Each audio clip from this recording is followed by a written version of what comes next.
Everybody, it's the Mad Master here. I just got back from my first colonoscopy and I wanted to do a video about it. So I've been freaking out for a month because I had a Cologuard result that was positive. And of course, the way that they, just like with any medical thing, the way that these corporations and big pharma kind of tweak statistics, I was like, oh my God, I'm gonna die. And no, but I have hopefully a long life left in me yet because I have so much stuff I want to do and people I want to do. I didn't say that. Be a little naughty. So what happened was I had this positive Cologuard result test, and it's kind of gross. Just a trigger warning. I think I'm still on the fentanyl a little bit too, so I'm probably a little high, but I'm not going to become like one of those guys in Philadelphia on that avenue or whatever, So hopefully not. So anyways, what happened was I did a bunch of research and I went back and forth with nurses for going on 3 weeks.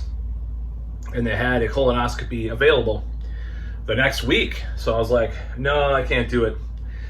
It was, I probably would not have gone through it if it were the next week, if I would have done that. So I decided to wait a little longer. That was today.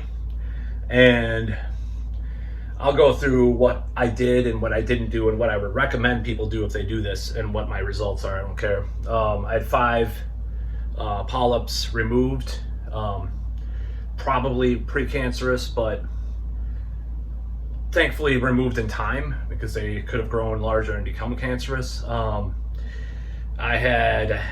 So you go in the thing was that people were very like overhyping the go lightly and stuff, like you're gonna have to drink this sludge for a whole day and all this stuff. I'm like, okay, that's the worst part. Okay, so I was prepared for that being the worst part. Now that was not the worst part, and I will tell you why. And it's a little bit of a caveat for anybody doing this because, as I'll explain it in a bit. So I went on this stupid diet, which finally broke today because goddamn. And I ate yogurt, drank water. I still had coffee, and I had angel hair pasta with cheese. That's it for like 4 fucking days or something, right? So I lost like 4 pounds from just this diet alone, and what I'm about to tell you that went through this graphic detail. Trigger warning. So what happened was, all right, I was like, okay, I'm gonna fucking do it. I would have backed out normally from these types of anxiety inducing things, but I was just like, fuck it, we'll do it. So I prepared the drink. I took some days off, by the way. I prepared the drink, started watching stuff. I'm like, and so they gave me Crystal Light. They gave me a lemon packet put in there. It's this huge jug. Actually, I'll go get it.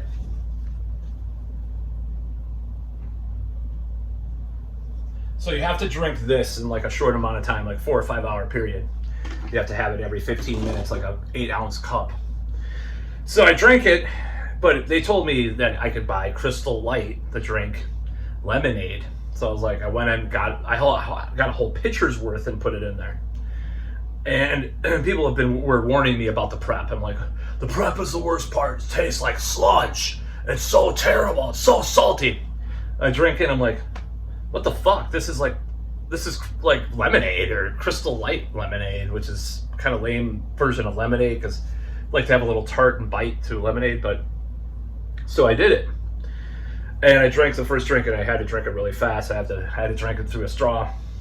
That's what they told me. I just did it anyways. I don't really think I needed to because I didn't have that taste that people talk about.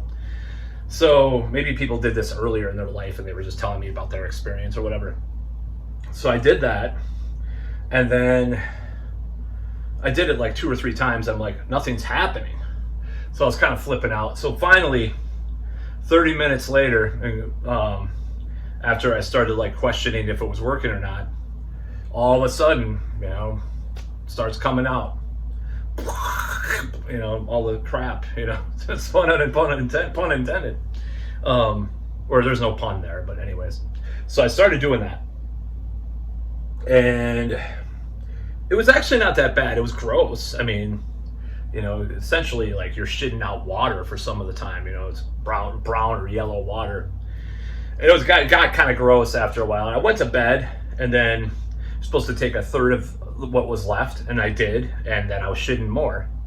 And it just got it did get a little tedious. It wasn't as bad as I thought it would be. So I read some Reddit posts like, I shit 80 times. I'm like, you did not. I probably did about 20 times, okay? If I had to count it all. So, and that's between the 2 days. So I drank it and I went to bed, and I still felt a little weird, but whatever. It just makes you feel like you have diarrhea, but not the worst diarrhea you've had. That's the irony. It's like diarrhea is just like, that's all that's coming out, but you don't really feel as much pain. But I'll get to the pain in a bit, and you'll be surprised that I chose to do this. So I go in, I'm making the nurse laugh, and I kind of, it was kind of a cool conversation. And the topic of sedation came up, and I was like, well, I don't want to be sedated, and, the opposite of the Ramones song, I want to be sedated. I didn't want to be sedated. I didn't want to fall asleep and like have the amnesia and all that they tell you that you could do. I'm like, that just sounds kind of messed up, because I have a lot of weird issues with like depersonalization, derealization stuff that I've talked about before. Since it was the first time I ever had an IV, actually it's right here. First time I ever had an IV, first time I ever had any kind of surgical thing ever. Won't talk about the other stuff, but there was other stuff I've had removed, but it wasn't like this. So, so anyways, I wasn't like on a operating table, that's what I mean. So we can probably guess what that is. Terrible. You just got to be careful, kids, Anyways, that's over. At least that one's over, but that thing's over. That part of my life is over, at least. So the whole thing with, they said you don't have to be sedated, and she said, and I saw the technician guy is in a band, we were talking about music's like, yeah, I've never been sedated, man. I had it done last year and I wasn't sedated. It does hurt a little bit though. So I should have probably heeded those words, because the nurse said, well, a lot of people do feel pain, so if you have to have the IV filled with fentanyl, so, which is pretty scary, honestly, you could do so, or whatever they give you. So they took me on the table. I was joking around with the people and stuff. They were laughing, and the technician, we were talking about bands we're in or doing, or when they were playing the radio, it was classic rock. They were playing like Judas Priest when they started, which was really kind of wild. It was like on the radio, or classic rock radio, or whatever. So they put it in, and I was like, oh, okay, that's fine. But then this thing started just crushing the bottom of my gut, and I was like, oh, I don't know if I can take this. They put the scope in there, and I'm like, oh, I don't know, man. And I squirmed a little bit, and I was like, oh my God, am I messing this up? And they said, no, just relax, blah, blah, blah. I'm like, all right, I'll get the drugs. So they gave me some of the drugs, and I was like, oh. And then they went in again, and, they went, bam. What happened was they had to remove 5 large polyps, which I didn't think I would have. I thought the Cologuard test was a scam, and I think there's part of that. I'm not going to say it's a scam, but it is something that is not foolproof and needs to be a little bit more straightforward with the results, I think, when they tell you that. So, but I don't think it's not a scam, because they found something. So I was freaking out for going on a month about that. I wasn't doing normal things and stuff. So they gave me a higher dose. And I keep talking, we're talking about stuff, and I was looking at the screen. I didn't look at the screen where they were doing the stuff. I was looking at the other computer screen, the woman typing the stuff in or whatever, the nurse typing the stuff in, not the screen with the camera and stuff. I mean, I just didn't want to see it. And I didn't hear what he was saying, but I heard cancer mentioned. I was like, oh shit. And then finally he told me, I don't know what he said, precancerous or something like that. So I was like, I didn't want to ask him. I was like, oh, I'll ask you later. I was kind of high off the fentanyl by then. I was just talking a bunch of weird shit in the operating room. People were fine with it because they were used to that kind of stuff. So they had to go in one more time, or this was like the third time that they went in, and then, or the fourth time, and it fucking hurt again. But it wasn't as bad. But I was like, oh god, give me more fentanyl. So I had overall like 4 doses of fentanyl for this whole thing. It was, and I don't like drugs. I think they're fucked up. But it definitely helped. I mean, I probably wouldn't choose the no sedation next time, but I just wanted to get through it. I just wanted to get it over with. I wanted to be consciously getting through it, and if that makes any sense. It's more of a, not only about my anxiety and my whatever, just about my conscious awareness of getting through this shit, you know? People say I'm a different person now, like 2 or 3 members of my family said, oh, you seem like really peppy right now. I'm like, I don't know if it's the drugs or just being over that shit, man. Maybe it's like, maybe I'm on some different kind of timeline now that I wouldn't have been on if I wouldn't have done this. So, yeah, they finally did it. And then at the end, you know, they said, oh, I have to do one more. I'm like, oh shit. And then that one was the worst because it was the last one. I was just looking at the clock and stuff on the computer. I was like, you know, it was going up my ass, you know. So, literally.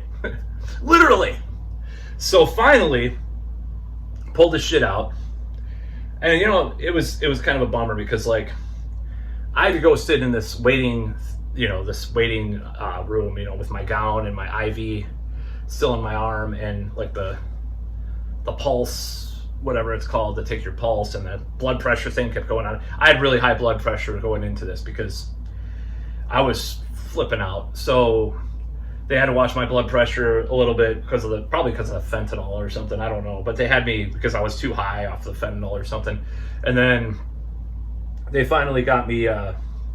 They said you have to wait a half an hour. I'm like, oh god, this is terrible. And that was the worst part. That was one of the worst parts actually. That's waiting for the procedure and that last part.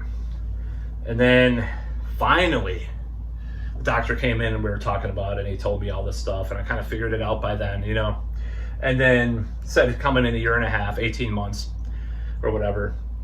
So that's it, you know. That was the whole ordeal that I had to go through. And I guess it is good that I went in when I did. I'm gonna go in probably for more stuff other than, you know, other related or non-related things. I'm probably going to try to watch a lot of stuff that I do. Now, I do have a relative that does get a lot of polyps. There's never been colon cancer in my family, but there's polyps from a certain very close relative. So I think that's probably related to that. But yeah, it was painful. Don't ever, I mean, get sedation, okay? I would say it's one thing. Like it fucking hurts like hell having that thing up there. And that coils around. I'm like, oh god, and it was hard. Probably won't have that done. I probably won't have it done like that again. But it was my first time being in a hospital, really. You know, at my age. You know, they were surprised by that. I'm like, well, I don't know. Am I healthy? I guess maybe I'm somewhat healthy, but obviously, at this point, I'm very grateful that I'm alive, standing here. You know, and it's not as bad. I mean, it was worse than I expected. I just thought they'd find some hemorrhoids or something up there, but still, it's not as bad as it could be, but it still sucks. But it's not like awful, like I'm gonna die tomorrow or something, so, or whatever. So anyways, that's my whole experience. And I kind of started that break from, I haven't really taken a break from politics all that much, unfortunately, but I've taken a break from social media. That was around the time I got this like positive result, so I was just like, I had to clear my head, you know, before doing more stuff again. And this will come out probably sometime in August, but that was my experience, and it was quite a revealing experience in more ways than one. That's about all.